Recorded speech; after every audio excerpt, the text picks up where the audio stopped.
Hola, estamos comenzando un nuevo encuentro con el arte del siglo XVII, el arte del barroco. En este caso vamos a ir cerrando este curso, este va a ser el último encuentro. Ojalá que sea hermoso, espero, porque lo estamos dedicando, como ya vieron en la clase pasada, a la pintura de este siglo, que tiene manifestaciones realmente extremadamente grandes. Comenzamos el curso con Caravaggio, Carracci, recordarán, Pietro da Cortona, hablando de pintura, y ahora lo retomamos y elegí esto, como lo planteamos ya en la clase pasada, hacerlo un poco por zonas y mucho más por géneros. Los géneros artísticos se van a, digamos, definir plenamente a partir del siglo XVIII, pero ya en este siglo los estamos viendo presentarse particularmente en la pintura del norte de Europa, de los Países Bajos.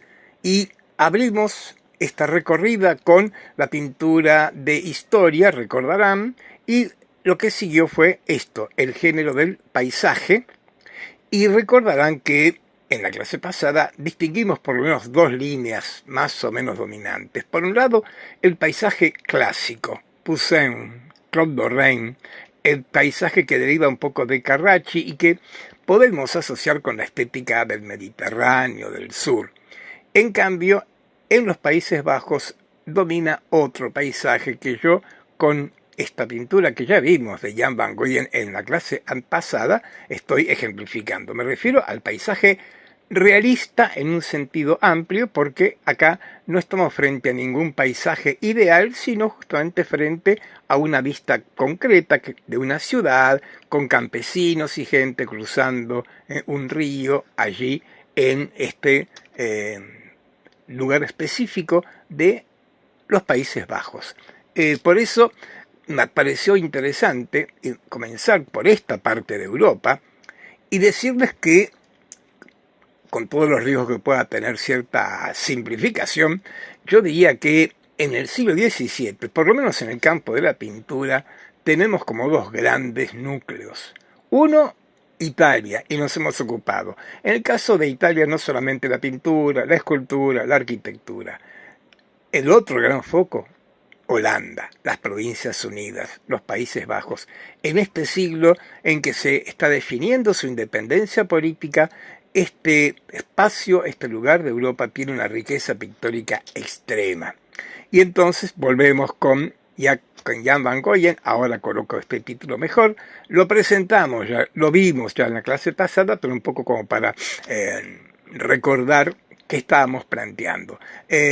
Como decíamos, paisaje realista, y que lo es en todo el sentido de la palabra, porque, lo dijimos, acá hay dos características que son bastante presentes en el paisaje holandés. Primero, el paisaje identificable, no solamente porque aquí diga que es la ciudad de Arnhem.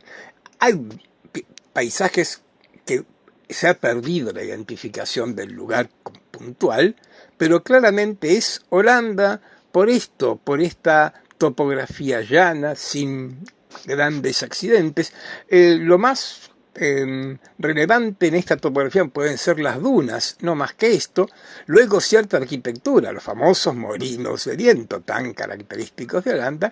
Esto es un paisaje holandés.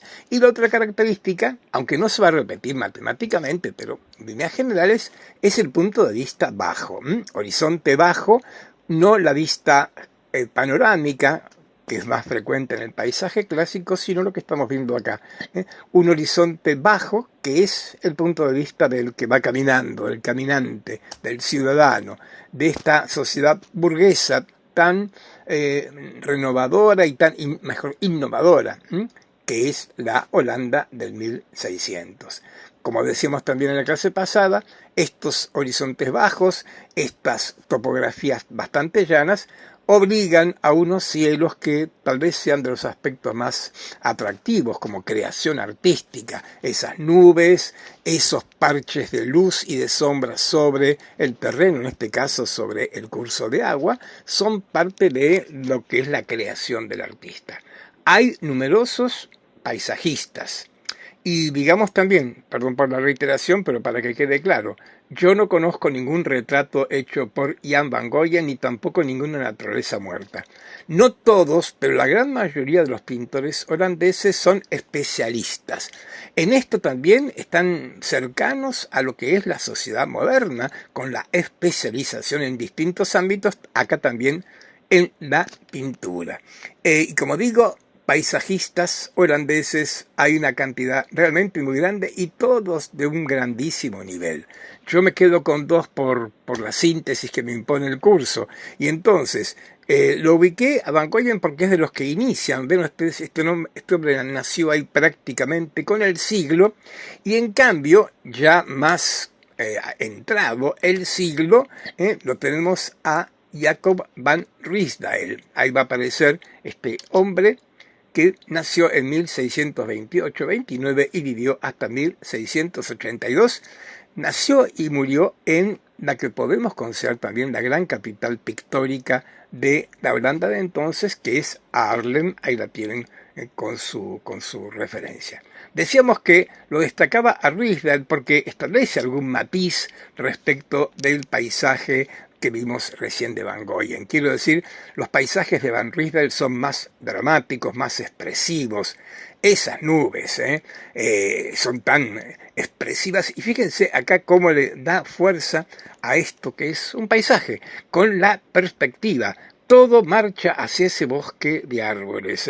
El camino parece fugar, las nubes parecen asomarse dirigirse hacia nosotros.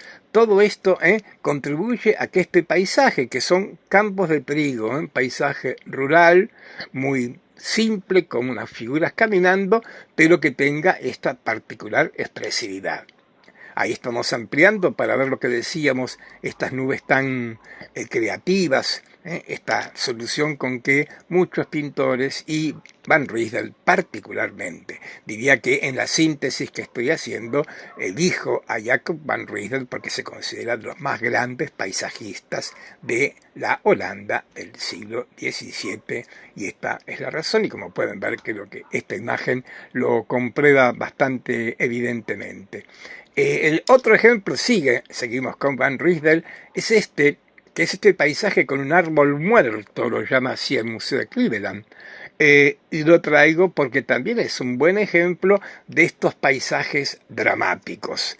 Acá Riesdael elige dos elementos, un árbol, tal vez más de un árbol, con sus ramas secas, grises, caídas, y un torrente un tanto desbordado. No es una naturaleza amable, serena y calma, sino que tiene esta expresividad. Igualmente, como respondiendo y acompañando al árbol muerto, vemos a lo lejos una edificación ahí a la derecha en ruinas. Más a la izquierda, cubierta por los árboles, se ve la mancha de una ciudad o de un pueblo. Es muy frecuente en la pintura de paisajes rurales holandeses que esté presente tanto el espacio rural, en primer plano, pero casi siempre, la ciudad o el pueblo en la lejanía. Ya vamos a ver un ejemplo paradigmático al respecto. Por ahora, ampliemos esta pintura. Ahí se ve ese pueblo a lo lejos y la firma del artista, pueden verla allí en la parte inferior, y fundamentalmente este tronco, estas ramas caídas, secas, completamente secas, al lado de ese arroyo y casi orientándonos hacia el fondo de la derecha, donde también, como respondiendo al árbol muerto, la arquitectura en ruinas que lo acompaña. Tercer ejemplo, bastante distinto en alguna medida. Fíjense que esta vista de Haarlem, la ciudad de Riesdael, no tiene dramatismo. Es bastante más serena, domina la horizontal. Vean ustedes el horizonte. Hay una vista relativamente panorámica. El paisaje este particular muestra estos campos de blanqueo, de los que tenemos que hablar enseguida, vistos desde una cierta altura, aquí en primer plano o en la parte más cercana a nosotros, y en el horizonte el perfil de la ciudad de Arden, justamente como el título lo está diciendo, y luego ese cielo. La pintura es muy famosa y muy relevante porque nos pone, otra vez lo que decíamos con el ejemplo anterior, estos paisajes rurales en que la arquitectura, la ciudad, el pueblo están a la lejanía. Decimos esto porque con este tipo de tratamientos que muchos artistas, no solo Riesdael, hacen, están un poco traduciendo algo que era el ethos de la sociedad holandesa, una interacción, una armonía entre el campo y la ciudad, una complementariedad, y en este caso puntual, mucho más evidente. Campos de blanqueo. ¿Qué es esto? Son campos, ahora vamos a ampliarlos, donde se blanqueaban, se lavaban, se pasaban por lejía, por lavandina, digamos, los argentinos, las telas que se producían en la ciudad. Y esto era una de las pilares de la economía holandesa, la industria textil. Y entonces estas telas se producían en la ciudad y el paso final era blanquearlas, darles ese blanco absoluto, y esto tenía que hacerse con mucha agua, agua con lejía, y esto obviamente era una actividad rural, se hacía en las afueras de la ciudad, como nos lo muestra aquí Van Riesdael. Nos estamos acercando. Vean ustedes el uso artístico y también expresivo de esas nubes y de esas manchas de sombra y de luz, porque con toda lógica Riesdael da luz a lo que quiere destacar. Acá, los campos de blanqueo. Vean ustedes esas telas blancas que están algunas colgadas, otras están colocadas sobre los campos porque ya han sido blanqueadas y están secándose.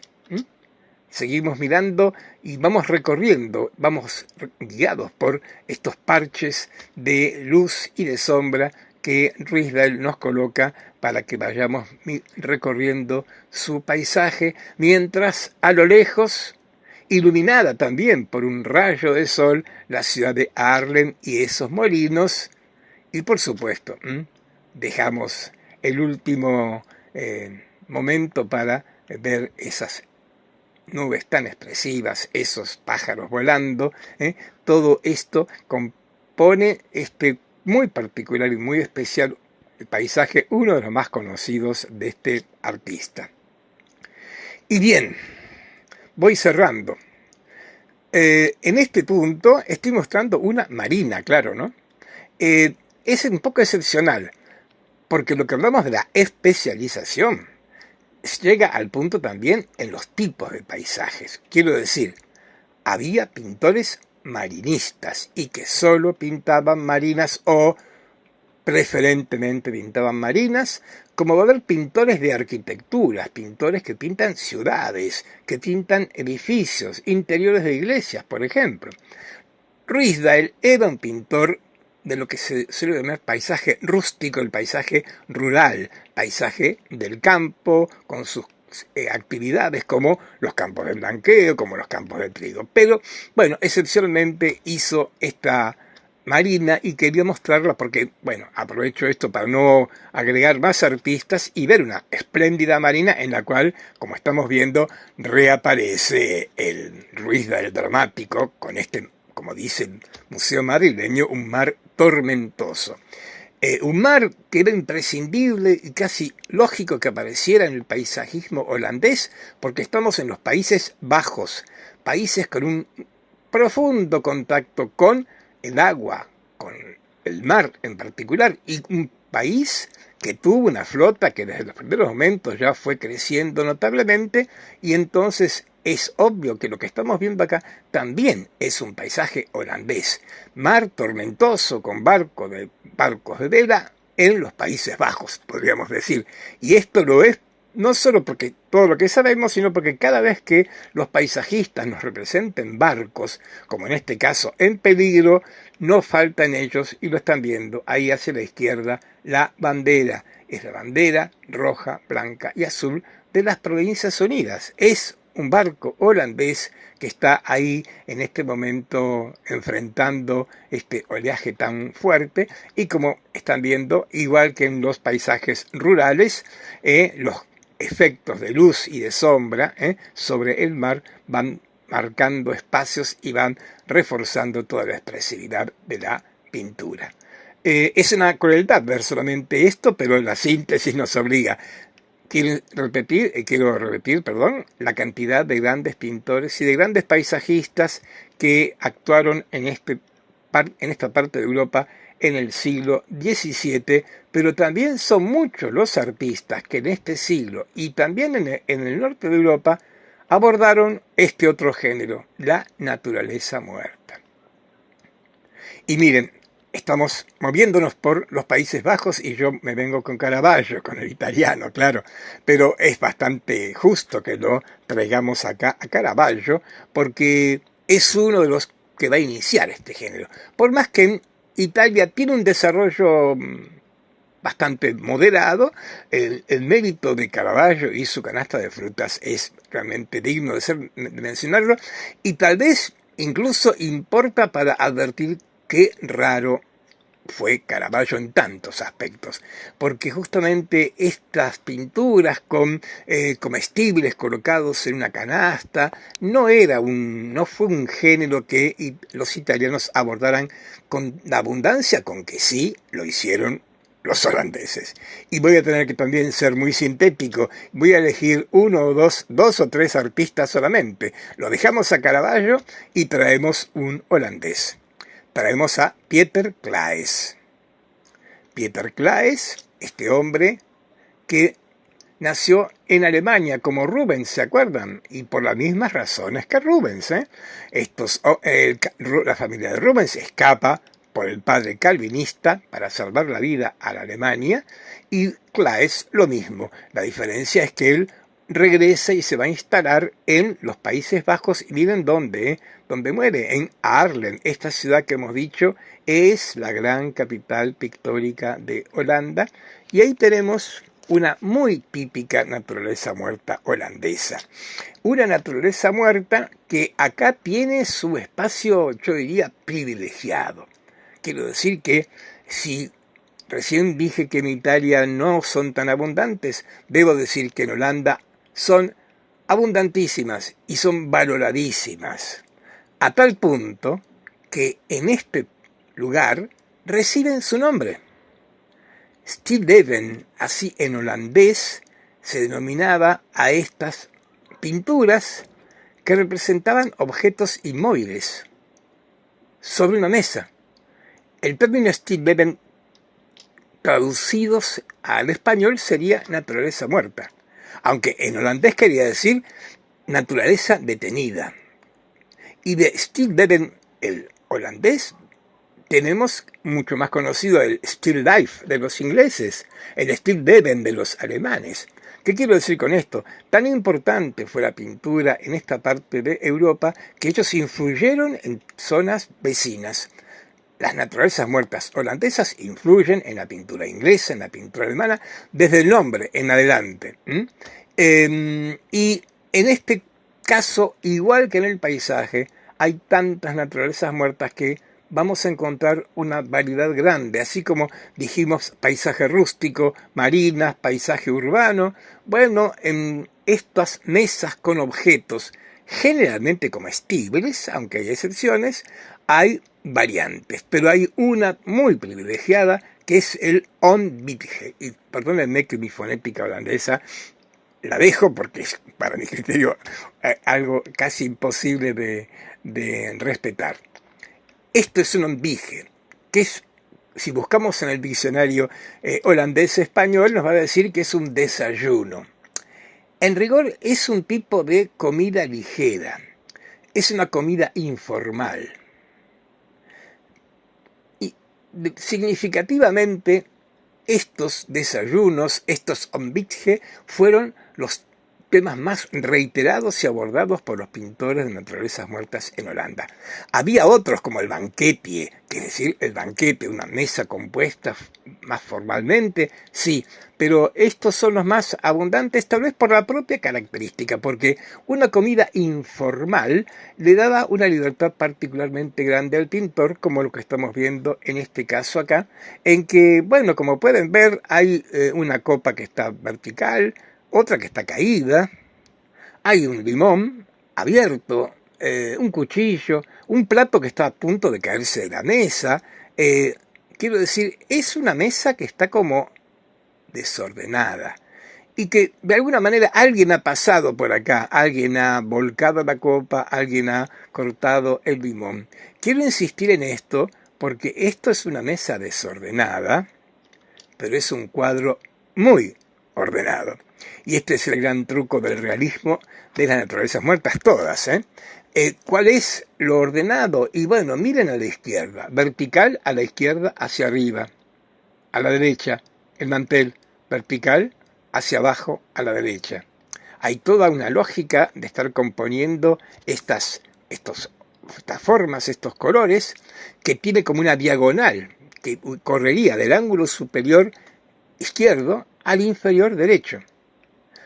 Una naturaleza muerta exige, impone, desde entonces hasta hoy, ¿qué cosa? Componer. Una naturaleza muerta exige la composición y esa operación de componer una pintura justamente supone ordenar con alguna lógica los elementos que están presentes acá. Algunas cosas de carácter iconográfico. Esta es una mesa holandesa, como los paisajes. ¿Y por qué decimos que es una mesa holandesa?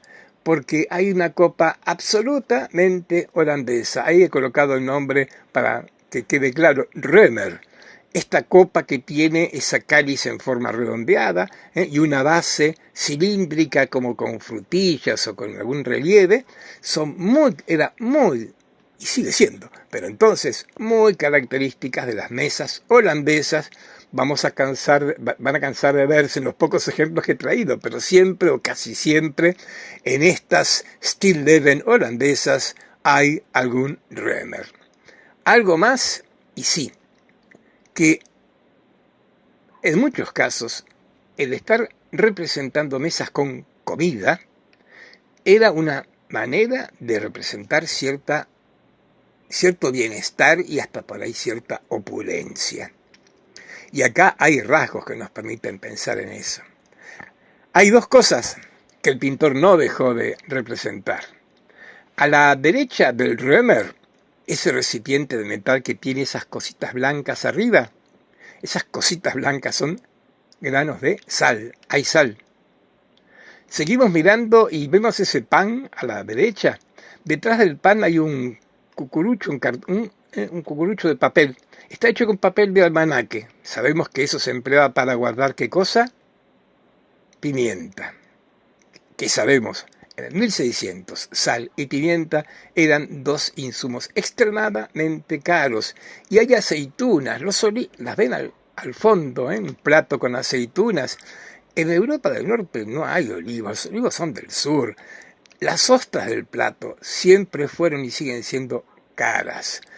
Quiero decir que con bastante precisión Pieter Claes ha pintado él, y sin duda quien le encargó esta pintura, una mesa acomodada, una mesa en la que la familia está exhibiendo algo que en el 1600 era un gran privilegio, tener buenos alimentos. Bueno, otra Stilleben y otro Ambige, como ven, otra mesa dispuesta así. Está mucho más desordenada todavía, pero también mucho más ordenada. Otra vez, ven el Römer a la izquierda, ven el mantel a la derecha. Es interesante cómo Claes ha hecho una cantidad de objetos un poco dejados al azar, pero al mismo tiempo ordenados pictóricamente. Como dije, es una mesa desordenada, pero es un cuadro muy ordenado. Y acá debemos agregar algo más, porque a la derecha del Römer estamos viendo un recipiente semejante, con sal, pero arriba de este recipiente, ahora lo vamos a ver con más detalle porque voy a ampliar la pintura, arriba del recipiente hay un plato que tiene pimienta, y ese plato es una obra, es una porcelana de origen chino. A ver, puedes desconcertarnos. En estos tiempos ya está funcionando la Compañía de las Indias Orientales. Los barcos comerciales holandeses viajan a Oriente. Son los primeros que están trayendo productos del lejano Oriente y particularmente la porcelana china, de la que los holandeses se hicieron devotos, y van a aparecer en muchísimas mesas, claro, mesas no campesinas, justamente otra vez este recipiente, esta cita a una porcelana china, habla de una mesa que tiene una particular riqueza. Hay uvas por allí y sabemos muy bien, las uvas son también productos que vienen del sur de Europa y que eran entonces un indicador de una mesa con productos caros, ricos. Bien, acá no hay productos tan caros, o sí, hay algunos. Pero, ¿qué es esto? No es una mesa con comida, claro. Esto es una vanitas del mismo pintor. Porque dentro de estas naturalezas muertas, como dije, generalmente hay comestibles, pero puede haber otras cosas. Varias, ¿eh? Pero es muy frecuente que aparezca esto que estamos viendo acá. Una vanitas que es una alegoría, en realidad. Difícilmente uno puede encontrarse con una mesa con estos objetos allí colocados por azar, sino que están colocados para expresar un significado. Ya hablamos en algún momento de las vanitas y es un buen momento para traer un ejemplo entre cientos que se produjeron en toda Europa, en Holanda, en Italia, en España. Es un tema reiteradísimo. La alegoría de la vanitas tiene un trasfondo bíblico. Fíjense, vanitas está en latín y remite a un pasaje del libro de sabiduría en la que dice que todas las cosas que el hombre puede tener, todas las riquezas que el hombre puede tener, son vanidad de vanidades, vanitas vanitatum. Con lo cual es una alegoría con un sentido moral y hasta religioso de alguna manera, pero que es interesante. En esta Europa que está dividida, escindida dentro de las distintas iglesias cristianas, casi todos los países católicos o calvinistas tienen obras como esta en las que se está exhibiendo y advirtiendo sobre la vanidad de los bienes terrenales. Elegí esta vanitas de Clares porque es muy bella como pintura, pero aparte es una vanitas casi en estado puro. Una vanitas, como dije, es una alegoría que supone combinar por lo menos varios símbolos que están acá presentes. A ver, voy a partir de ese libro. ¿Ven? Hay un libro, una pluma hacia la derecha. Es un libro antiguo, con los folios apretados entre dos tapas, dos tapas de madera. Por lo tanto, eso es sabiduría. La pluma, ya lo sabemos, hasta el día de hoy, la pluma es la herramienta del escritor, del sabio, del erudito. Entonces, ahí, en eso, Claes localiza, presenta la vanidad. El hombre puede creer que sabe todo. El hombre puede creer que su sabiduría es muy plena. Arriba de ella, segundo símbolo, la muerte. El memento mori, una calavera, una tibia. Estos elementos desde muy antiguo han simbolizado la muerte. Y está muy claro, la muerte le gana a la sabiduría humana. Más cosas, sí.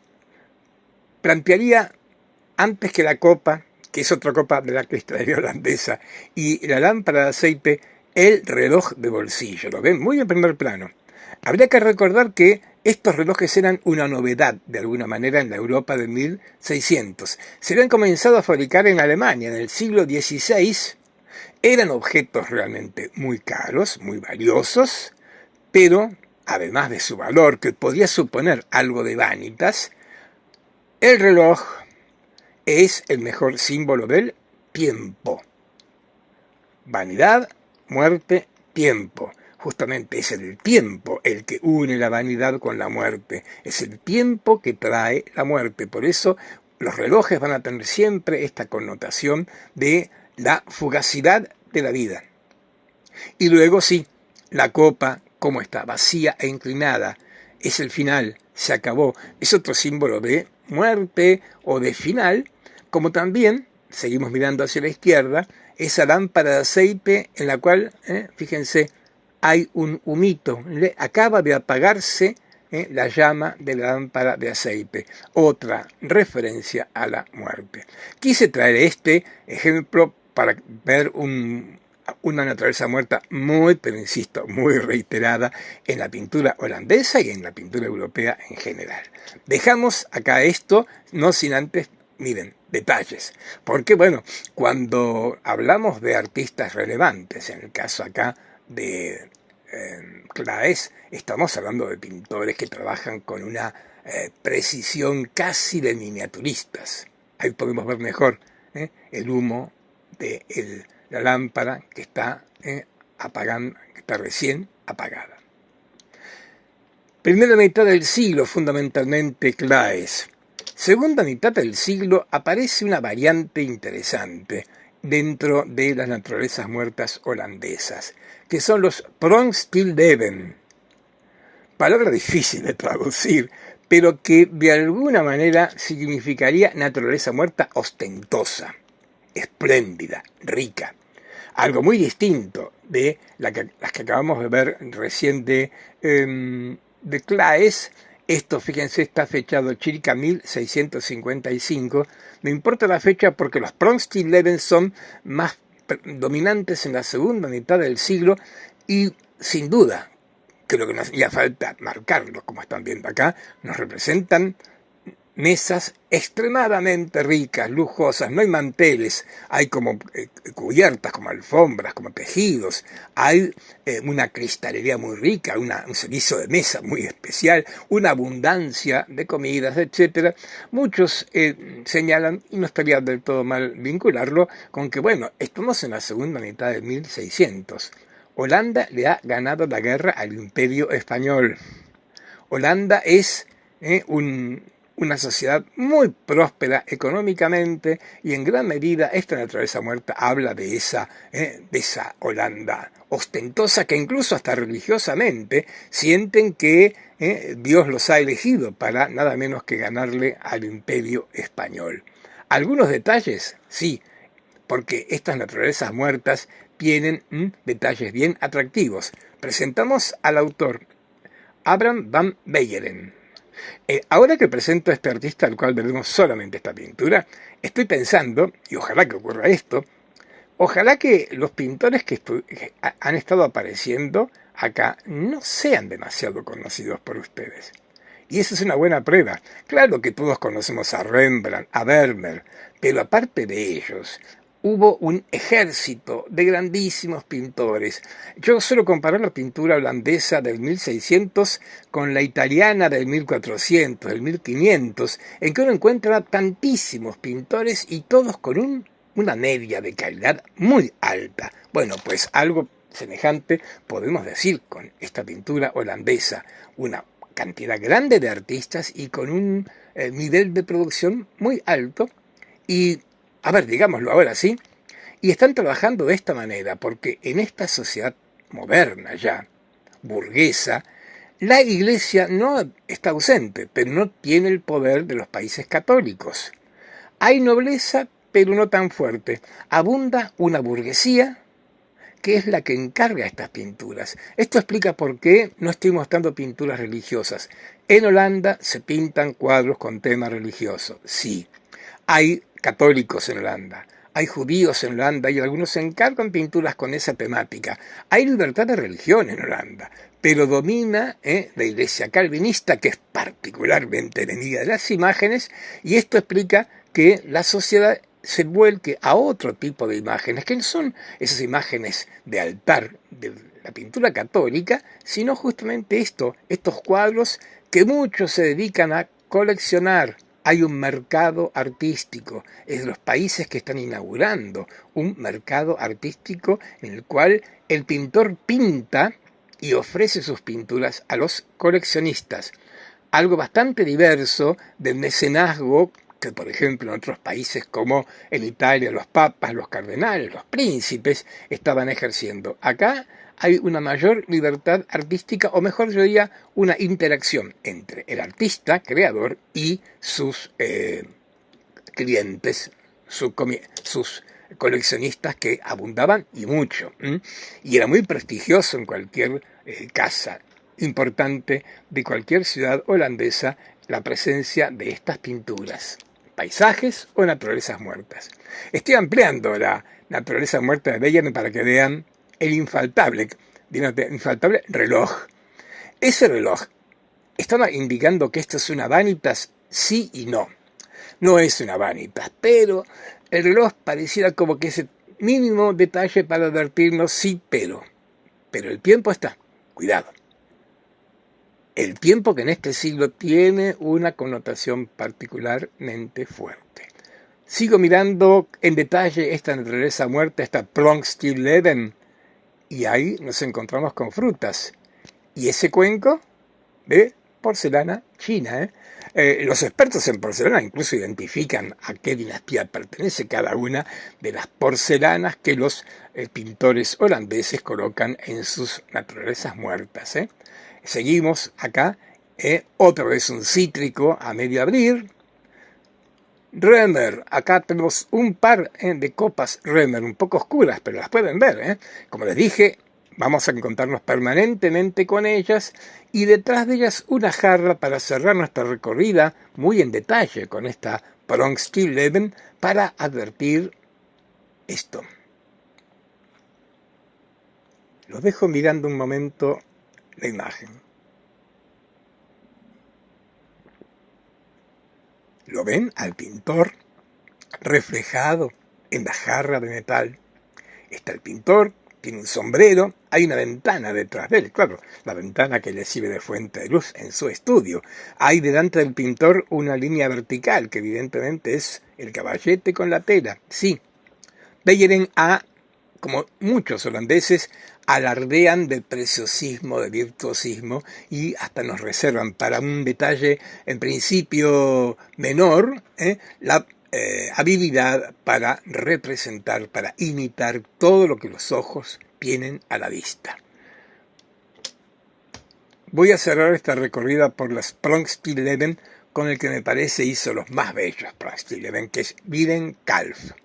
Este hombre que ven nació en Rotterdam y murió a fines del siglo en Ámsterdam. Este es un bello bodegón, respeto al nombre que le da el Museo Español. En España es más frecuente el término bodegón que naturaleza muerta, es otra historia, y ese es el título que le da su propietario actual, el Thyssen-Bornemisza, que tiene una gran colección de pintura holandesa, dicho sea de paso. Y bueno, ven ustedes lo que decíamos. Como en el caso anterior no hay mantel, hay un tapete, hay una tela muy rica, vuelve a aparecer la porcelana, lógicamente, hay algo más, vamos a ampliarla enseguida, pero están viendo ese Nautilus, eso era una de las copas más ricas y exquisitas de entonces, hecha con el caracol Nautilus, con una base de metal, generalmente de metales preciosos que la contenían. Plonkstilleben. Ampliamos el cuadro para ver esto, para seguir viendo que el reloj no podía faltar, lo estamos viendo otra vez sobre ese plato de metal, el reloj abierto. Vemos los recipientes, los cítricos también, así siempre a medio pelar. Ahora vemos con más claridad el Nautilus. Acá no hay ningún Römer. Lo vamos a volver a ver en el último ejemplo de naturalezas muertas que voy a proponerles. Pero sí algo que es muy dominante en las pinturas de Willem Kalf. ¿Qué es lo que estamos viendo acá? ¿Qué cosa?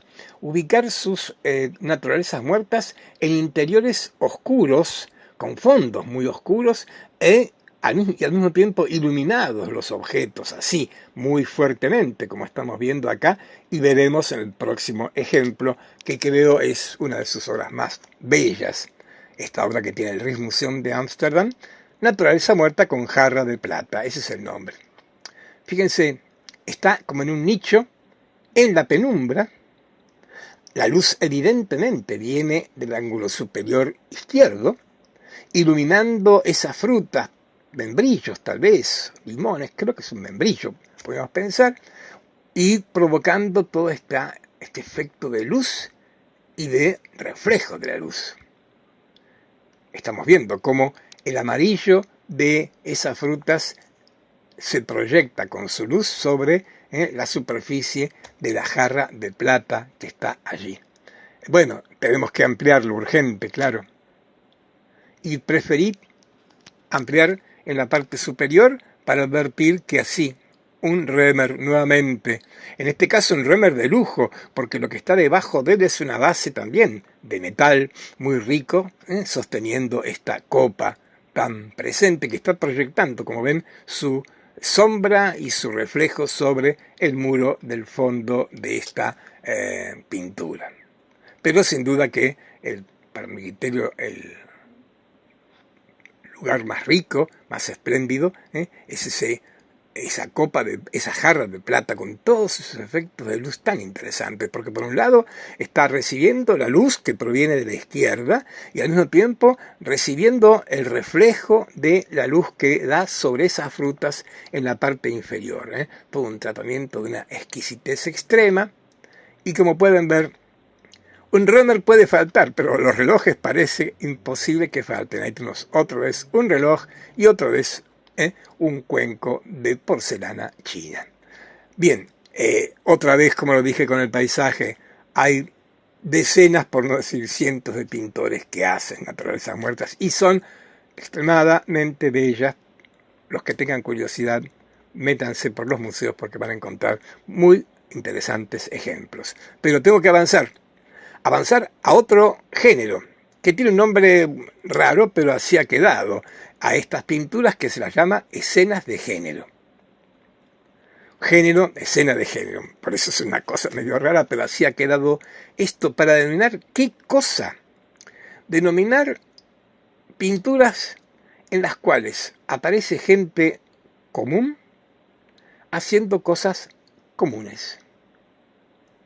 Y elegí como ejemplo bien claro de estas escenas de género, una obra de este pintor Adriaan van Ostade. Vamos a presentarlo. Otro pintor de Haarlem. Ya nos sorprende ver que esta ciudad sea una ciudad tan rica en pintores en la mínima síntesis que yo estoy haciendo para recorrerlos. Pero vuelvo con la escena de género. El título que le pone el Rijksmuseum, bueno, es eso que acabo de decir. Las dos palabras responden a lo que decíamos. Gente común, viajeros. Viajeros. No nos dice Aquiles, Carlomagno, el Papa. No, viajeros, anónimos. ¿Y qué están haciendo estos anónimos? Están descansando. Simplemente descansando, uno con una pipa en la mano, el otro con una jarra refrescándose. Esto es escena de género. Repito, gente común haciendo cosas comunes y lo que acabo de decir y de definir, como pueden ustedes imaginar, es como el núcleo de lo que llamamos realismo en la pintura y en otros ámbitos. El realismo, esto es, acá no hay literatura, acá no hay religión, acá no hay política. Podemos buscarla por debajo, sin duda. Aparecen símbolos, puede haber capas de lectura donde aparezca algún tipo de simbolismo religioso, político, social. Pero en principio, esto, insisto, no hay literatura, no hay religión, no hay política, hay esto, algo que podría cualquiera encontrar a la vuelta de su casa. Viajeros que se han sentado en una posada seguramente, a la sombra, a descansar de su caminata. Esto, tampoco y tanto, dominante hasta el día de hoy. Tampoco y tanto, porque uno dice, bueno, pero esto, gente común haciendo cosas comunes, parecía tan poco motivador para hacer una obra de arte, ¿no? Sin embargo,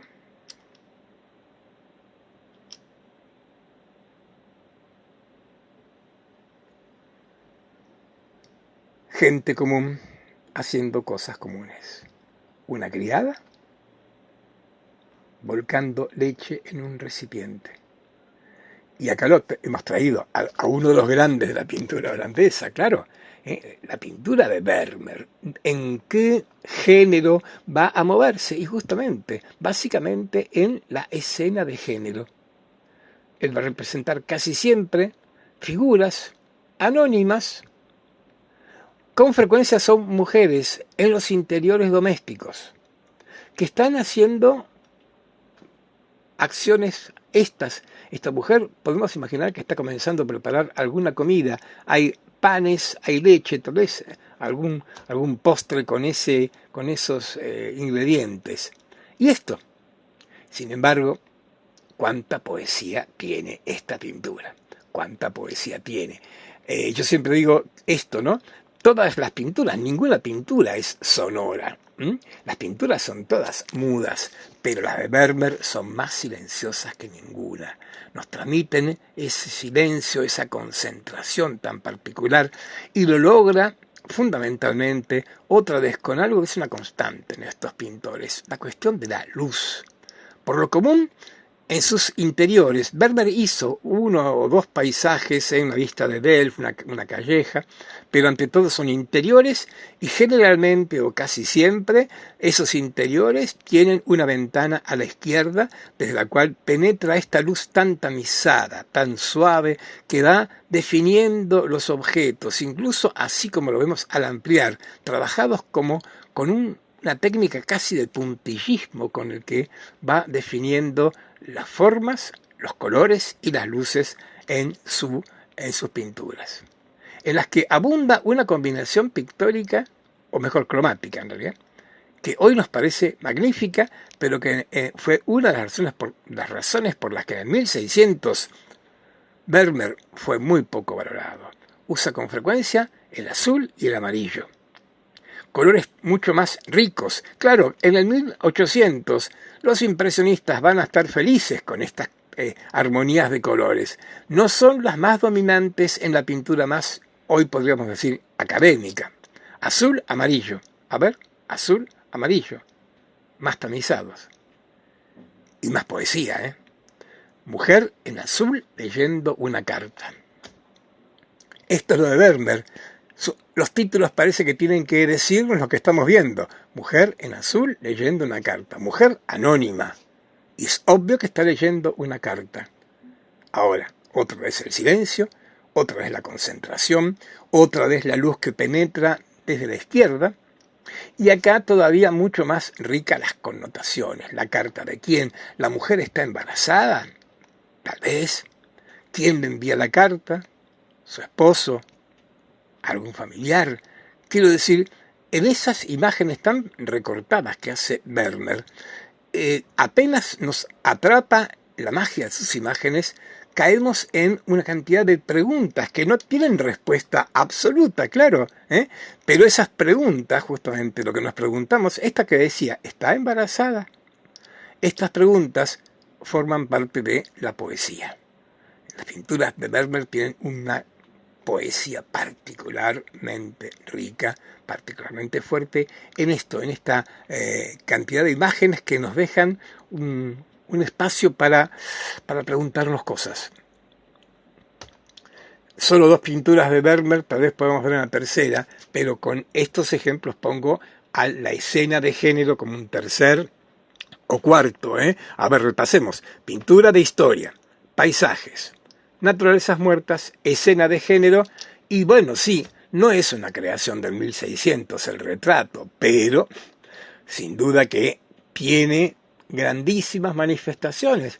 Volvemos nuevamente a esta sociedad burguesa holandesa en la cual el retrato de los personajes, en este caso es un pastor religioso, o los personajes laicos aman ser retratados. Y el retrato me parece la mejor oportunidad para traer al otro grande de la pintura holandesa y europea, Rembrandt, sí. Rembrandt Hammerson van Rijn es un gigante de la pintura en muchos sentidos que acá veremos con tan pocas imágenes. Rembrandt, a diferencia de sus contemporáneos holandeses, abordó casi todos los géneros, menos la naturaleza muerta, que eso era el género más bajo y que casi ningún artista accedía a él. Pero del paisaje en adelante, Rembrandt abordó estos géneros. Hizo pintura religiosa para la colectividad judía, pintura religiosa para los católicos, hizo pintura de temática mitológica, hizo desnudos incluso, y también retratos. Yo creo que en el abanico grandísimo de la obra de Rembrandt, por un lado tan variada y tan abundante, yo creo que su piedra fundamental son los retratos. Porque el retrato es esto, el retrato holandés, el de Rembrandt, con el que se cumple, ¿qué cosa? Esto, el principio del realismo. Acá sabemos quién es el retratado, generalmente lo conocemos. Retrato de Johannes Wittenbogaer, pastor remonstrante. Debo decir que la iglesia remonstrante era una variante disidente dentro del calvinismo oficial en la Holanda de entonces. Es un pastor. Y es un hombre grande. Van a ver que en la pared del fondo está pintado, ahora veremos. Tenía 76 años cuando lo pinta Rembrandt. Y acá aparece el mérito y la virtud del Rembrandt retratista. Me refiero a hacer un retrato con un gran realismo, con esa Biblia abierta, con sus manos arrugadas, con los rasgos y las arrugas de un hombre de, ahí lo dice, ¿lo ven? Hacia la izquierda. Aetate es abreviado del latín, que sería aetate suae 76. Una convención frecuente en la pintura clásica que acá Rembrandt usa para la suya. Y digo, elegí este retrato, que es relativamente temprano en la obra de Rembrandt, para marcar la virtud de este hombre como retratista, porque tiene que cumplir, y cumple, con las condiciones de cualquier retrato hasta el día de hoy. Alguna vez creo que me lo han escuchado decir esto, permítanme perdón si lo reitero. El retrato es un género particularmente problemático para los artistas. Sea pintor, sea fotógrafo, el retrato tiene la complejidad de que, por un lado, el artista, pintor o fotógrafo, tiene frente a él al crítico de arte más implacable, o sea, el retratado, que va a opinar, lógicamente. Y opinamos, recordemos lo que pensamos cuando vemos alguna foto nuestra, que hay dos posibles críticas que podemos hacer. No nos parecemos. No, yo no soy así. Quiero decir con esto que el retrato debe cumplir obligatoriamente con la cuota de realismo. Tiene que representar las facciones del retratado con la mayor rigor, con la mayor, firmeza. Pero la otra objeción que solemos hacer cuando nos vemos en una fotografía, nosotros, decimos que salimos mal, que estamos feos. Y acá aparece la otra condición que en el fondo es casi opuesta a la primera, la condición de la idealización, de salir bonitos, de ser bellos. Bueno, los grandes retratistas pueden unir estas dos condiciones que, repito, pueden ser excluyentes, porque si algo es muy realista, bueno, eso no, obliga a que Rembrandt haya representado todas las arrugas que este buen hombre tenía en su rostro a los 76 años. Pero luego, la idealización. ¿Cómo? Bueno, la idealización en estos casos, y siempre va a ser así. Sospecho que este pastor, al verse, habrá quedado satisfecho con el retrato. Rembrandt fue un retratista exitosísimo. Todo el mundo quería retratarse por Rembrandt, claro. ¿Y por qué? ¿Dónde está la idealización? En la expresión. Hay que mirar un ojo, otro ojo, una ceja, la otra ceja, la boca, los labios, incluso en el cuadro completo el gesto de las manos. Quiero decir que en esta pintura, como en otros retratos, Rembrandt lo ha idealizado, le ha dado a este hombre una expresión tan, yo diría, dulce, tan amable, virtud de un religioso. Sabemos que este pastor participó en el gobierno de Holanda y tenía un carácter particularmente firme, pero Rembrandt nos traduce la imagen de una dulzura, de una ternura particularmente fuerte. Acá está. Digo, como que el realismo se aplica a las facciones, el idealismo se aplica a la expresión. Y en esto Rembrandt cumplió sobradamente con esas dos condiciones. Este retrato quiero recordarlo, fue hecho en 1633, al principio de la carrera de Rembrandt, que fue un longevo y que tiene una larguísima carrera. Lo estoy diciendo porque en esta acotadísima síntesis a la que me estoy ciñendo, voy a mostrarles ahora otro retrato, pero pintado unos 20 años más tarde. Me refiero a este retrato de Jan Six, pintado tanto después. Acá aparecen matices respecto de la pintura. Estamos ahora frente al Rembrandt más pleno, el estilo más pleno de el pintor, pero igualmente, ahora que nos acercamos, pero igualmente lo podemos ver, Rembrandt sigue exhibiendo esta habilidad de representar las facciones, pero también ponerlas en una persona, en un ánimo, en alguien que está vivo. En este caso, fíjense, nos mira como de arriba hacia abajo. Rembrandt, con bastante intención, al representar a un hombre mucho más joven, muy poderoso, ya lo vemos de él, elige un punto de vista relativamente bajo. El horizonte estaría un poco bajo, lo miramos un poquitín de abajo, él nos mira un poco de arriba y esto le da una altivez que no tenía el pastor que vimos recién. A ver, esta pintura es muy excepcional por muchas cuestiones. Es una grandísima obra de Rembrandt y tiene una condición muy particular. Lo pueden ver, está en la colección Six en Ámsterdam. Esto es la colección de la familia Six, los descendientes del retratado.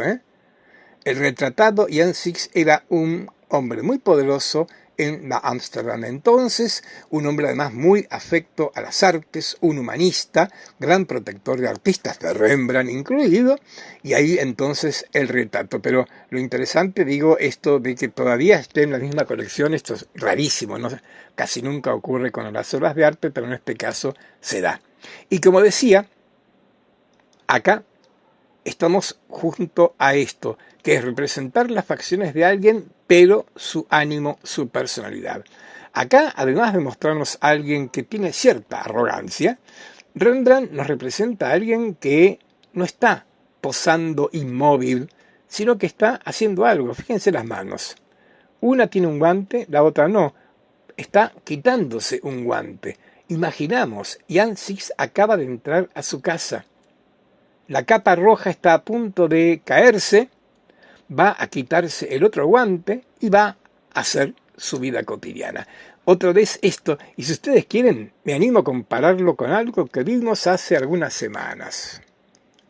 ¿Se acuerdan del retrato de Scipione Borghese por Gian Lorenzo Bernini? Y bueno, Rembrandt jamás viajó a Italia, no pudo conocer las esculturas de Bernini, tal vez algún grabado. Pero en cualquier caso, porque están trabajando con un imaginario, un clima de ideas y estéticos muy comunes, este gusto por lo instantáneo, por el instante fugaz. Así como el cardenal de Bernini estaba a punto de hablar, estaba entreabriendo los labios, girando la cabeza, acá Jan Six, menos formal, simplemente está a punto de quitarse un guante, está a punto de entrar en su casa. Y esta espontaneidad, esta soltura que le da acá Rembrandt al retratado, se proyecta incluso en la forma en que lo pinta. Dejé para ahora ampliar la pintura para advertir cómo, en este estilo ya maduro y pleno, Rembrandt deja la pincelada evidente, hace una pincelada que exhibe la materia del óleo, la densidad, pero también está exhibiendo la manera y el trazo del pintor. Esta manera de poner el trazo es una forma casi como que el pulso, la caligrafía del artista se proyecta en su pintura, en la que, como ven, rojo y verde, un rojo muy saturado, un verde muy desaturado, le dan una riqueza cromática espléndida. Pero insisto en esto, todo esto logrado con pinceladas muy evidentes. Como lo vamos a ver, porque ya vamos a ir a ver al gran español, a Diego Velázquez, como Velázquez, Rembrandt en este momento pleno hace pinturas en las que uno se encuentra con como dos imágenes. A una cierta distancia los trazos se funden y cuando vamos acercándonos vamos encontrando esto, vamos viendo que esto es una pintura al óleo. ¿Qué quiero decir con esto? Que en este siglo, lo venimos viendo desde Poussin, de la clase pasada en adelante, es el gran siglo de la pintura al óleo, y los grandes pintores, muchos de ellos, no solo Rembrandt, van a hacer pinturas que cuando nos acercamos a ellas, como acá, advertimos que esto no es un fresco, no es una acuarela, no es un temple, no es un pastel, esto es óleo. Vemos y casi podemos tocar con los ojos la textura de la materia pictórica que es el óleo y la pincelada del mismísimo artista. Acá, como ven, son estas obras que nos proporcionan este placer tan grande de estar regodeándonos entre lo que este hombre, sus ojos, su boca entreabierta nos transmiten, pero también lo que Rembrandt nos dice con todo ese juego de pinceladas pero tan ricas, tan seguras, tan certeras. Bien, Rembrandt entonces, un grande. Y claro, acercarme a Rembrandt y decir que seguramente el retrato es lo más relevante en su producción, lo hago porque creo que es así y porque esto explica por qué tenemos que irnos ahora mismo a su cuadro más conocido, a la obra más conocida de este artista, que es la llamada Ronda Nocturna, en rigor la compañía de Franz van Gogh y Willem van Ruytenburg. A ver, vamos despacio. El nombre Ronda Nocturna se colocó popularmente y está casi impuesto, pero si hoy lo estamos objetando es porque cuando la pintura se puede ver bien limpia, bien claramente, comprobamos que la escena no ocurre de noche. Ocurre que Rembrandt es un heredero de alguna manera del tenebrismo de Caravaggio. Otra vez, nunca viajó a Italia Rembrandt, pero hubo muchos holandeses que viajaron a Italia. No hemos visto a ninguno acá. Son los llamados caravallistas de Utrecht incluso. Hay una especie de escuela dentro de Holanda, en la ciudad de Utrecht, de pintores holandeses que llevaron el tenebrismo de Caravaggio. Con lo cual esto era conocido y sin duda que lo conoció Rembrandt y lo va a aplicar de una forma u otra en sus pinturas. Yo creo con un matiz muy propio, pero eso nos alejaría del tema. Entonces, no es una ronda nocturna, aunque sí, esta gente está saliendo para hacer una ronda. Pero es una compañía. Y acá lo importante. Esta obra importa por varias razones. La primera, porque me permite a mí en este curso y en esta clase presentarles un subgénero dentro del retrato. Como ven, en esta Holanda hay paisaje y subgéneros, hay naturaleza, lo mismo con los retratos. Un subgénero muy popular en Holanda, creo que en el resto de Europa me parece que esto no se practicó, son los retratos de grupo, los retratos grupales. Rembrandt hizo por lo menos 3 o 4 muy relevantes. Y esto otra vez nos lleva a la sociedad holandesa de 1600, una sociedad burguesa en la que la organización en grupos, en colectivos, era algo bastante fuerte, en gremios, como se lo llamaba entonces, en guildas. Y estas guildas, estos grupos, tuvieron la costumbre, desde muy antiguo, digo de 1500, de en algún momento retratarse todos juntos, todos ahí, como miembros de, por ejemplo, la guilda de los cirujanos de Ámsterdam. Y ahí está la famosa lección de anatomía de Rembrandt. No es una lección de anatomía, o él elige esto, pero en rigor era el gremio, la guilda de los cirujanos de Ámsterdam que se retratan junto con el doctor Tulp. Esto, como digo, algo muy propio de la pintura holandesa, en el que la vida comunitaria, colectiva, tenía esta presencia tan particularmente grande.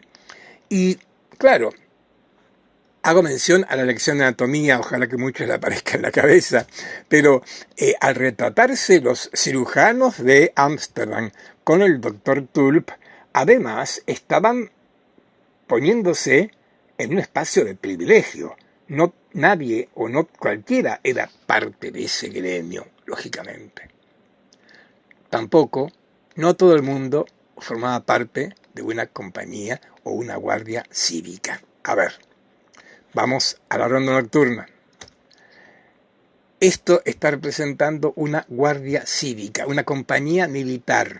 Guardia cívica, especie de policía, que en las distintas ciudades holandesas, de acuerdo con el tamaño de la ciudad y con la cantidad de población, podía haber varias, en estas ciudades, tenían un papel muy, pero muy importante. Pertenecer a estas guardias cívicas era un privilegio bien particular. Y vamos a decirlo, todavía en 1642, cuando Rembrandt hizo esto, estaba presente. Después no, pero entonces sí. ¿Qué cosa? En tiempos de guerra con España, las compañías, las guardias cívicas, fueron el bastión de resistencia de las distintas ciudades ante el feroz ataque de los tercios españoles. Pertenecer a estas compañías era un honor particularmente grande, era una distinción muy especial que tenía cualquier ciudadano.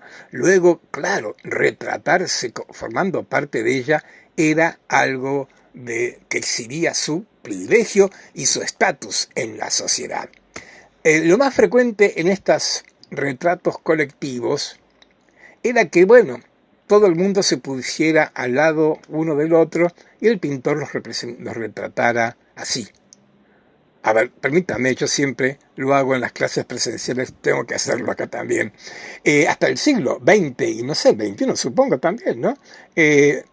Estos retratos colectivos han perdurado en aquellas hermosas fotografías. Quinto año B, 1980, 1990, etcétera.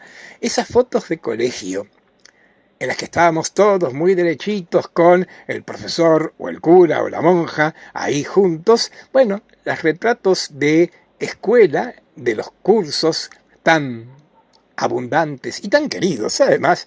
Bueno, es una proyección de estos retratos de grupo. ¿Pero por qué lo menciono? Bueno, porque esos retratos no pretendían tener o hacer una creación artística y estábamos todos muy derechitos, tratando de no taparnos unos a otros y nada más que esto.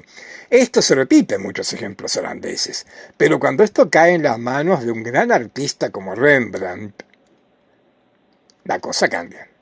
Porque Rembrandt, antes que representar a toda la compañía de Frans van Imhoff y su teniente Willem van Rensburg, todos rectos y derechos, imagina una escena, crea una escena. Algo semejante a los retratos. No se trata solamente de representar a toda la gente, se trata de ponerle vida a todo esto. Y justamente el título, la compañía y la ronda se explican porque, a ver, en primer plano los vemos, podemos imaginar quiénes son los protagonistas, está muy claro. Hay prácticamente en el centro, con una banda roja en el pecho, el capitán Frans van Imhoff. Al lado de él, de amarillo, el teniente Willem van Rensburg. Ellos son el centro y el capitán Frans van Imhoff está dando la orden para avanzar. Avanzarían hacia nosotros como un triángulo, Con lo cual, acá Rembrandt ha hecho algo. Retrato de grupo y, a ver, podríamos decir escena de género. ¿En qué sentido digo esto? No porque la gente sea común, tampoco son héroes de la Biblia ni de la mitología, pero es como escena de género en que están haciendo algo que hacían todos los días, que es salir a hacer la ronda, a cuidar las calles de la ciudad, hacer una ronda, algo, exponer una acción bastante mínima en función de este retrato.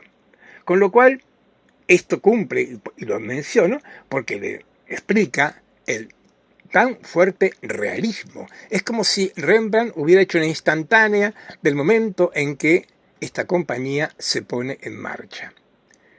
Y si esto es una grandísima obra de arte, lo es no solo porque sea muy realista, sino porque es una gran creación artística. Diríamos algo semejante, como lo decíamos con las naturalezas muertas, mesas desordenadas y cuadros muy ordenados. Esto es un instante fugaz y no. Les propongo que miremos las diagonales. Les propongo que ahora veamos algunas líneas fuertes que Rembrandt fue colocando en su pintura. Y advertir que ha hecho un juego de dos diagonales distintas que están jugando así casi y encontrándose en un ángulo recto. Toda esta composición está regida por esta serie de diagonales que, como pueden ver, tienen dos inclinaciones distintas y opuestas.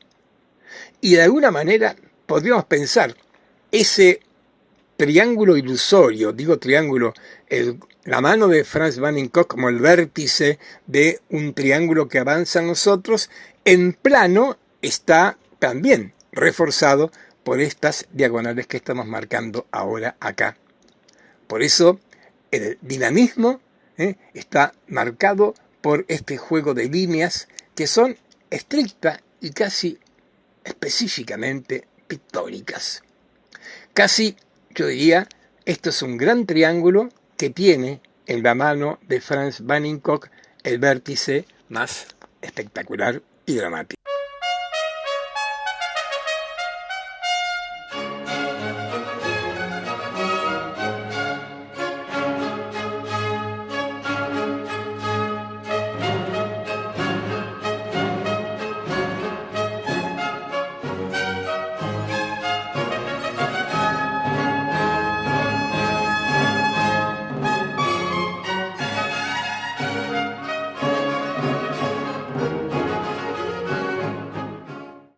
Bueno, un pequeño fragmento musical y un momento para detenernos en esta magnífica pintura. No me voy a despedir totalmente de Holanda, pero sí les voy a proponer que nos mudemos por ahora, repito, volveremos si Dios quiere. Por ahora les propongo que salgamos de Holanda y nos vayamos a España.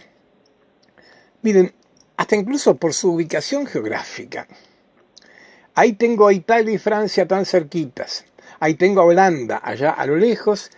Se me ocurre, y verán que lo hago con buena intención, ubicar a España en una especie de terreno intermedio, ni tan al sur como Italia, ni tan al norte como Holanda, porque algunos de sus grandes pintores, a ver, España está viviendo el siglo de oro, por favor, no nos olvidemos, algunos de sus grandes pintores son artistas que han sabido unir la tradición clásica italiana con el realismo holandés. Y fundamentalmente de esos pintores, este en particular. Me refiero a Diego Velázquez. Diego Velázquez, este hombre que junto con Rubens y con Rembrandt arman el trío de los grandísimos pintores del pleno siglo XVII, fue un hombre con un conocimiento y una impronta muy marcada por lo que es la pintura italiana en términos de perspectiva, de anatomía, pero también con una voluntad realista particularmente fuerte. Y otra vez, como con Rembrandt, sin duda, Diego Velázquez tiene una obra muy abundante, muy variada, pero los retratos, y sobre todo los de el rey Felipe IV, son tal vez lo más abundante en su pintura, y es para destacarlo, porque Velázquez no trabaja en una sociedad como la holandesa de Rembrandt, trabaja en un país donde hay una monarquía absoluta, y él es pintor de corte, es pintor de la corte de Felipe IV, y va a ser incluso pintor y cortesano, porque sabemos que va a hacer una carrera de cortesano, como muchos de los artistas que estaban en corte, que es el caso de Velázquez. Pero junto con esto, y esto es lo interesante, siendo pintor de corte, por suerte contó con un monarca amante de las artes que le dio una grandísima libertad para hacer sus obras. Y esto no es poca cosa. Felipe IV, otra vez, desde el punto de vista político, no fue un brillante monarca, pero su sociedad con Diego Velázquez no es poca cosa y por lo menos por eso merece que lo recordemos. Y elegí este retrato, datado 1631, como pueden ver, porque es un buen ejemplo de uno de los más bellos retratos de Velázquez del Rey, en el cual ocurre lo que recién decíamos con el retrato de Jan Sixte de Rembrandt. Lo vemos de lejos, y la National Gallery de Londres dice que está vestido de castaño y plata, porque lo más notable es esta ropa tan rica, con esos bordados blancos, plateados, tan espléndidos, sí. Pero cuando nos acercamos, caramba, cuando nos acercamos vemos que todo eso es pintura. Tanto Rembrandt y todavía más Velázquez son pintores de dos miradas, la mirada de lejos y la mirada de cerca.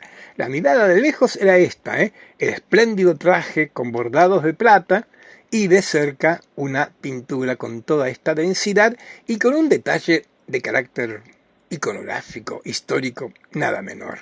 Fíjense que Diego Velázquez pinta a su monarca con un papel en la mano, con una carta.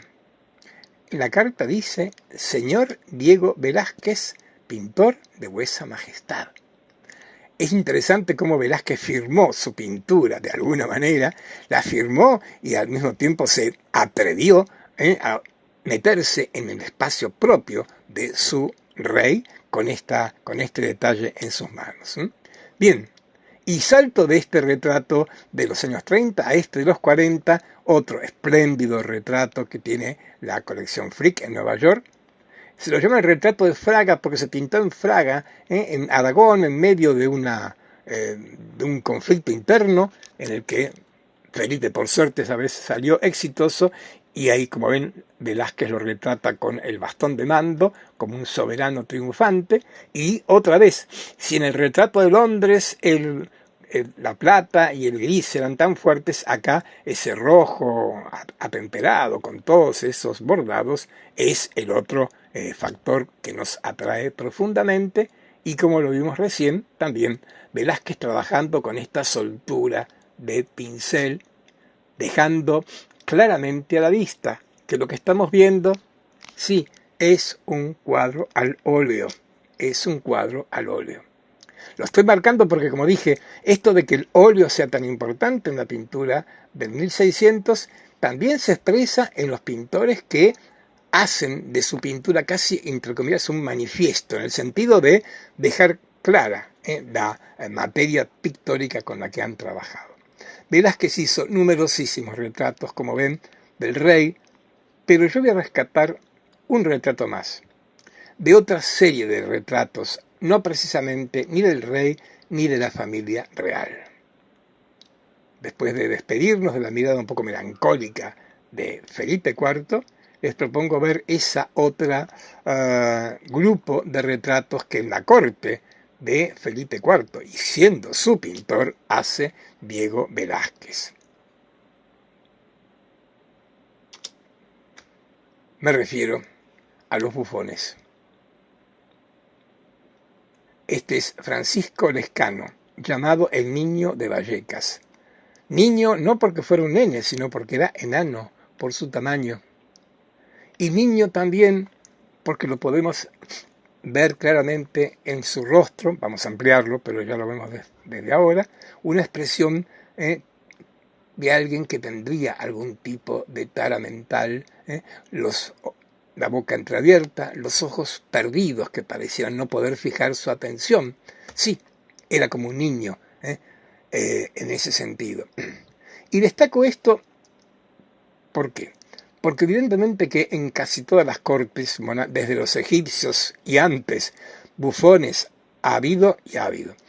A partir de 1500, por lo menos yo lo registro, algunos pintores retrataron, algunos italianos, Pier Bronzino ha retratado algún bufón de la corte de los Medici, sí, pero pocos lo hicieron con tanta cantidad. Velázquez pintó a casi todos los bufones de la corte de Felipe IV, y el otro punto, los pintó con una particular virtud. me freno decir ternura porque pareciera que no es un mérito o una cualidad pictórica, pero creo que lo que transmite esta figura justamente es eso, ternura, afecto. Con frecuencia los bufones eran pintados para mostrar sus defectos, para mostrarlos como personajes grotescos, ridículos. Y acá Diego Velázquez ha hecho todo lo contrario. Lo ha pintado con tanta ternura a este personaje. Y a ver, ¿por qué la ternura? ¿Cuáles son los rasgos que hacen que esto sea, a mi modo de ver, un particular y un muy bello retrato? Primer punto diría esto. Adviertan dónde podemos ubicar el horizonte que tiene la figura del niño de Vallecas. Estaría bajo el horizonte. Vean que el niño de Vallecas, este niño, este pobre bufón débil mental, nos está mirando de arriba hacia abajo. Ahí Velázquez lo ha colocado así, lo ha dignificado, por decirlo de alguna manera. Lo ha pintado espléndidamente, haciendo un juego de verdes muy desaturados, la ropa, y de cálidos en las pieles, ahora veremos las manos, en las que hay una riqueza cromática muy típica de Velázquez. Me refiero a jugar con colores no muy fuertes, pero sí muy complementarios. Veamos esto. Fíjense las manos del niño de Vallecas, esa luz casi rojiza en la parte inferior que juega también con ese verde oscuro, desaturado de sus prendas. Y como decía, acercarnos a su cabeza, a su rostro, aparece este retrato de este hombre que pareciera que no puede fijar su atención, tiene la mirada perdida, la boca entreabierta, la nariz así hasta deforme, pero con todas estas deformidades que le pone Diego Velázquez, porque es fiel a el realismo, este realismo no le impide idealizar de alguna manera a su retratado, con este gesto, con esta expresión del rostro tan pero tan particular. Ahí lo vemos nuevamente y al acercarnos seguimos comprobando justamente cómo Velázquez trabaja desde Felipe IV al niño de Vallecas con una paleta de colores muy ricos y al mismo tiempo una pincelada suelta con la materia del óleo muy visible en la tela. Y si con Rembrandt puso el primer plano en los retratos, pero tuve que poner ante todo la ronda nocturna, obviamente también con Velázquez tenemos que ir a su obra más archiconocida por muchas razones. Acá están Las Meninas, obra del final de su carrera, está datada en 1656. Yo no sé qué cosas decir o cómo empezar con esta pintura. Muchos de ustedes que han hecho algunos cursos conmigo saben que yo creo que Velázquez es de los más grandes pintores que ha tenido el mundo y esta pintura es especialmente rica y bella. Se me ocurre comenzar en este caso por este punto.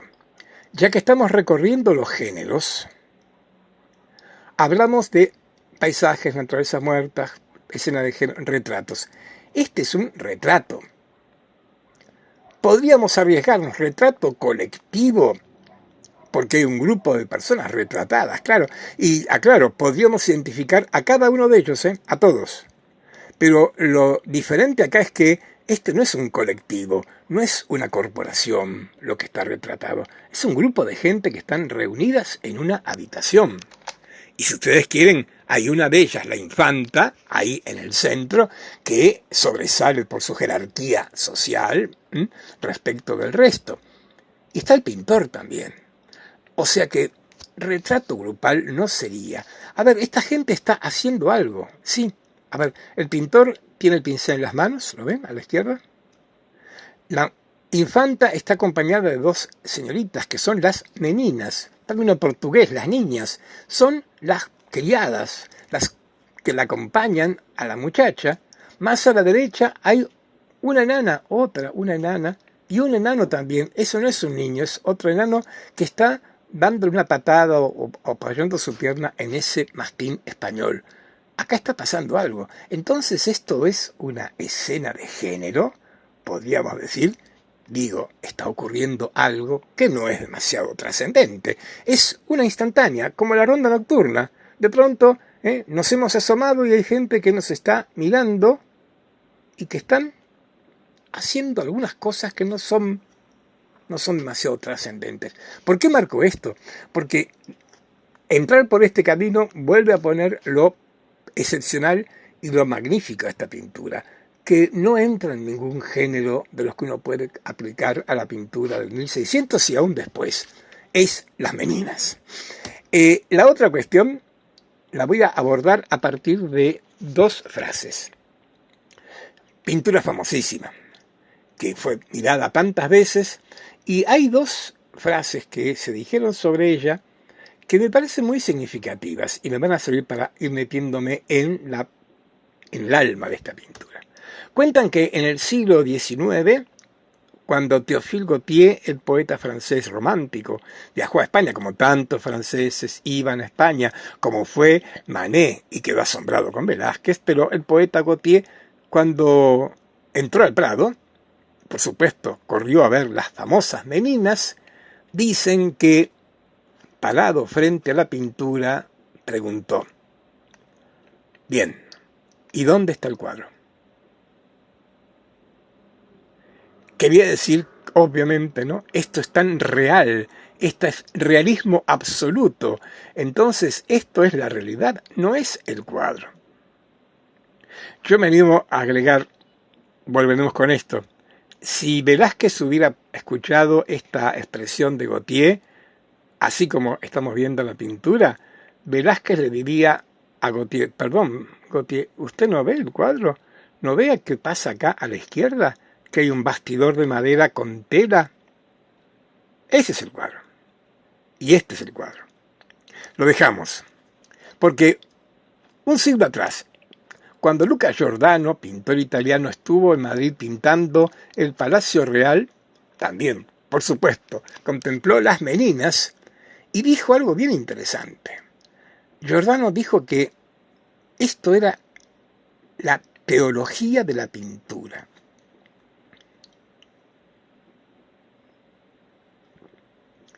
Y como están viendo, traigo estas dos frases porque son contradictorias. Para Gautier no había pintura. Para Luca Giordano está toda la pintura acá.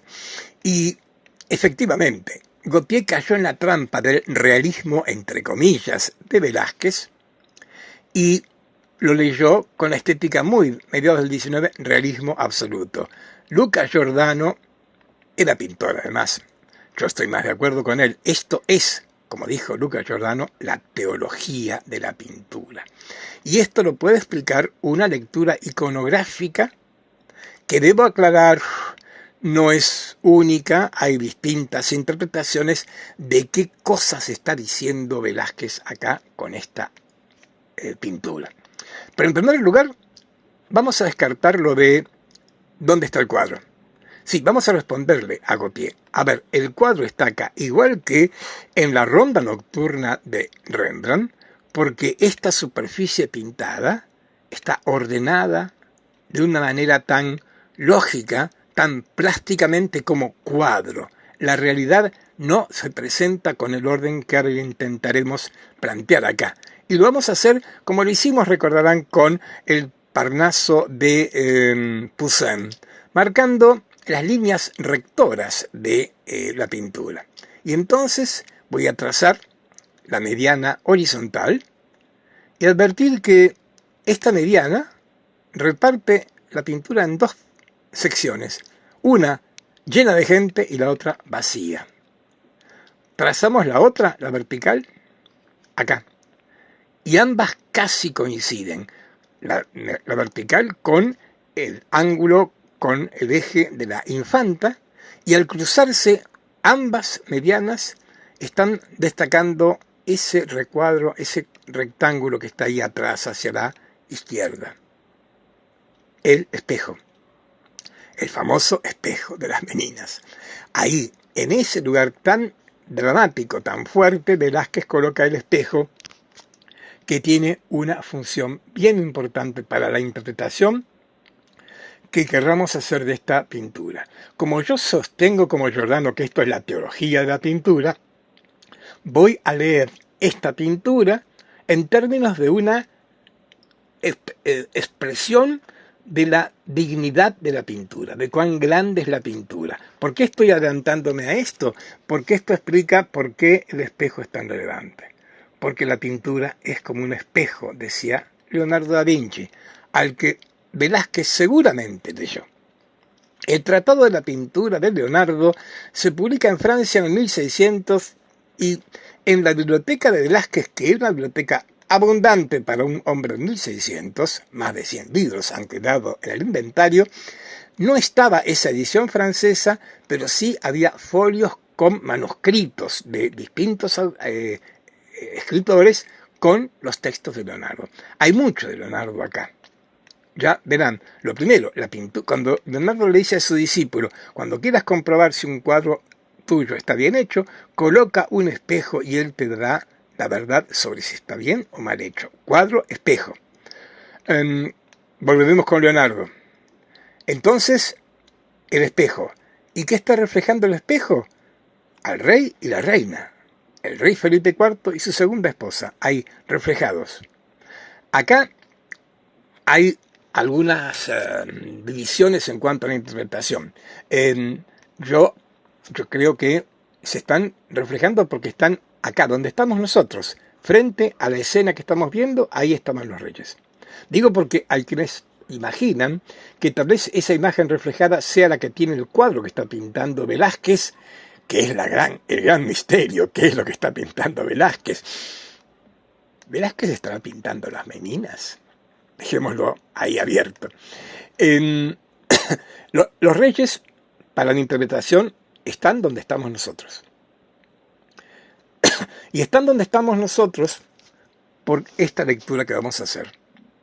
Velázquez está pintando lo que se llamó en los inventarios reales españoles esta pintura originalmente, el cuadro de la familia. Ya lo hemos planteado una vez, los pintores no titulan sus obras, tampoco Velázquez. El título Las Meninas es un título que le dio un director del Museo del Prado del siglo XIX, poniendo en primer plano a las criadas, a la gente más modesta. El título que se le daba en el inventario real me parece más apropiado, que es el cuadro de la familia, porque ahí podemos imaginar que en esa tela que está dada vuelta de espaldas a nosotros, Velázquez está retratando a la familia real, al rey, a la reina y a la infanta. Y en este momento es la infanta la que llega para ser retratada. Tal vez los reyes estaban ya retratados. Está retratando a la familia real, por lo tanto, todo el requisito de posar suponía toda una ceremonia, por decir. La infanta está vestida con ropas espléndidas, con lo cual podemos imaginar esto. Y los reyes, en el momento en que la infanta ha llegado para posar frente al rey, la acompañan dos meninas para entretenerlas. Hay dos enanos para también divertirla porque es aburrido posar. Justamente en ese momento los reyes han entrado al taller de Diego Velázquez. Y si han entrado al taller, como digo, es lo que muchos sostenemos, lo podemos comprobar no solo por el reflejo, sino por lo que está al otro lado del espejo, a la derecha. ¿Ven esa puerta abierta? Ese funcionario es un cortesano encargado de ir abriendo las puertas a medida que el rey podía moverse por el palacio. Palacio, dicho sea de paso, que ya no existe porque se incendió en el 1600 o en 1700. Quiero decir que ese cortesano, que es un aposentador, así se lo llamaba, de palacio, ha abierto la puerta porque los reyes están acá, donde estamos nosotros, y van a avanzar, van a caminar. ¿Por qué importa esta lectura? Porque si lo leemos de esta manera, entonces concluimos con que los reyes han ido al taller del pintor. Y esto no era lo más habitual. El pintor iba a la cámara del rey, eran pintores de cámara. Que un rey visitara al pintor a su lugar de trabajo era un privilegio especial. Hay anécdotas del pasado con Alejandro Magno y Apeles y demás, que era esto, el rey que para marcar la altura y la grandeza de un pintor va a su taller, lo está elevando y lo está dignificando. Acá aparece lo que decíamos, la teología de la pintura, la dignidad de la pintura. Voy a dejar un momento esta interpretación para continuar con el realismo o no de la obra, porque marqué las dos medianas y ahora tracemos las diagonales. Fíjense, siempre las diagonales nos dan más pistas. Les propongo que estén mirando cuántas diagonales paralelas a estas dos aparecen acá en la superficie de la pintura. Miren.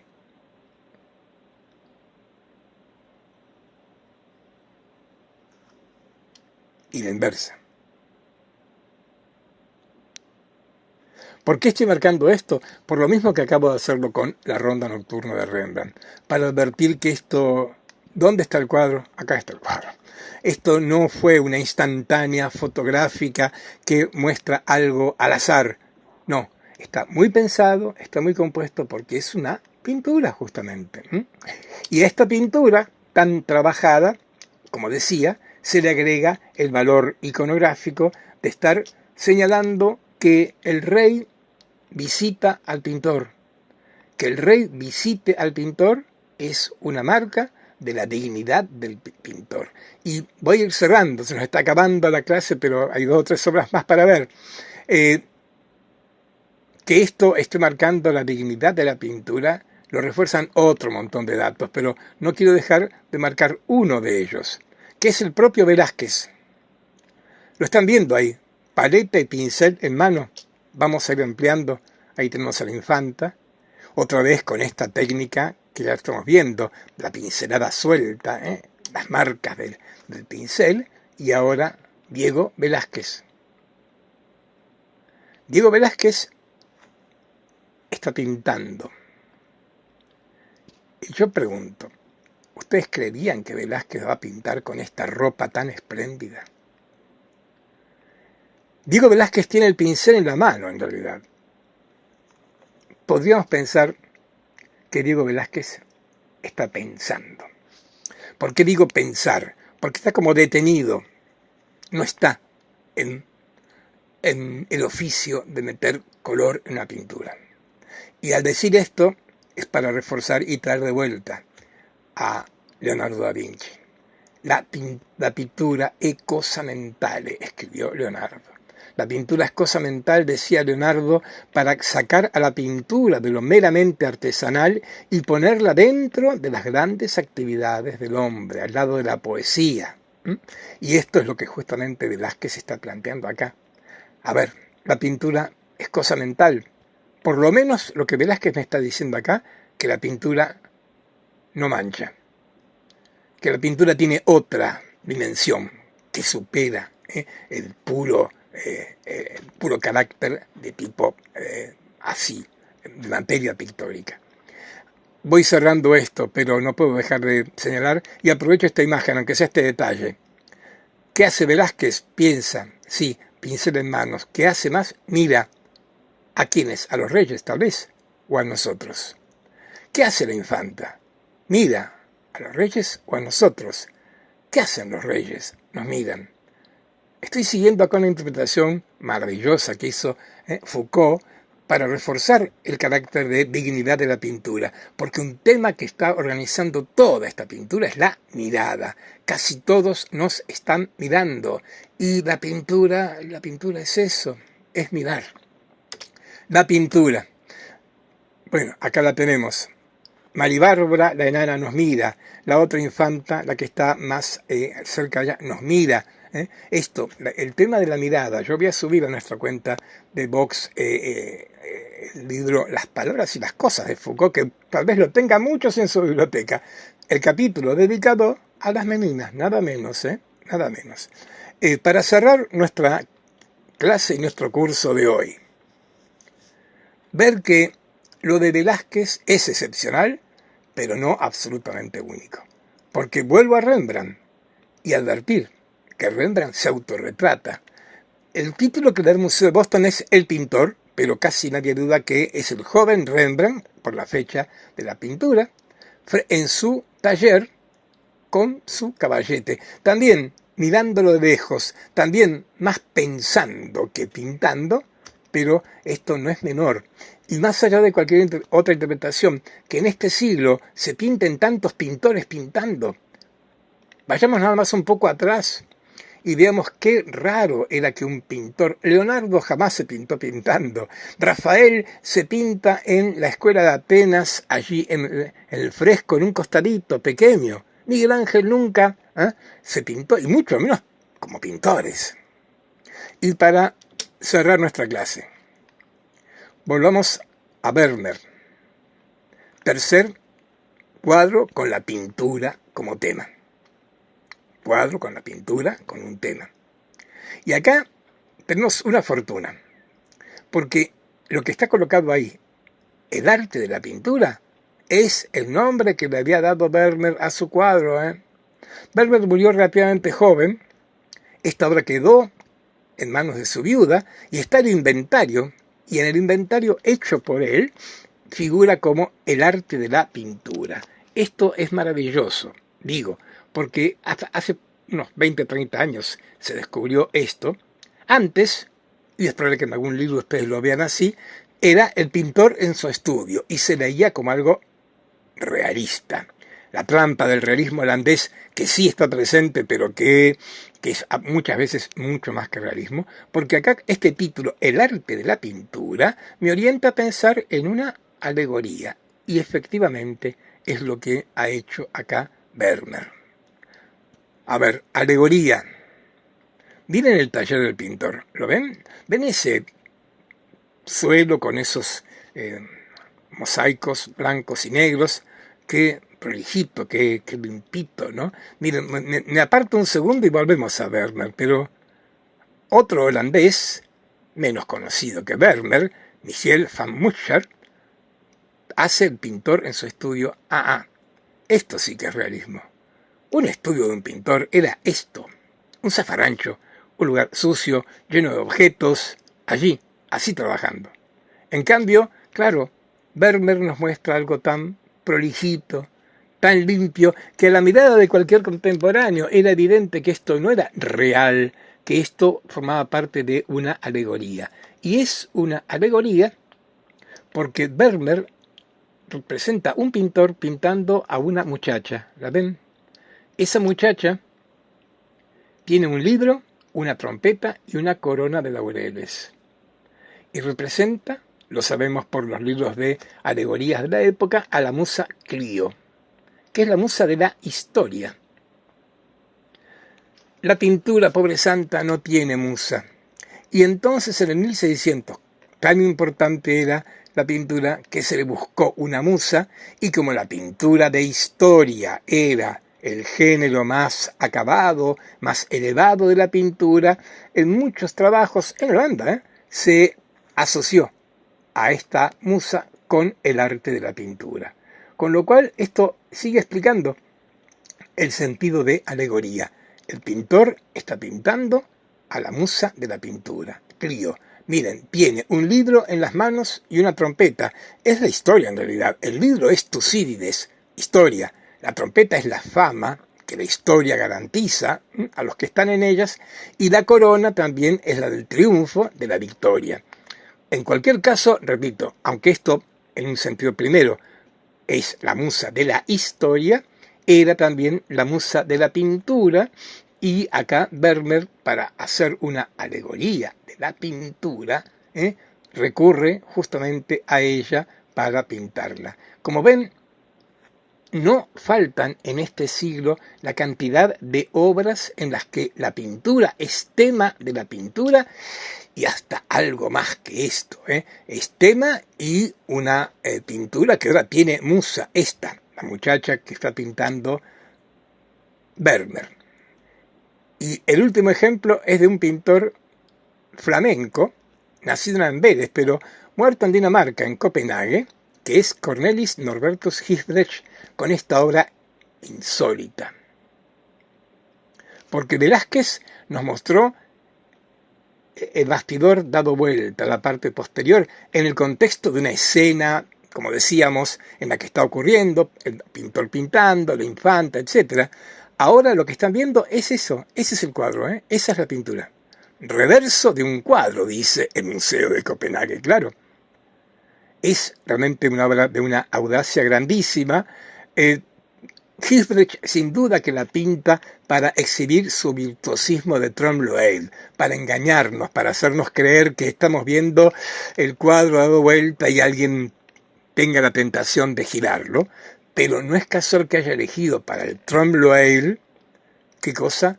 Un cuadro, un bastidor con la tela dado vuelta, incluso con el número que tendría en algún supuesto catálogo.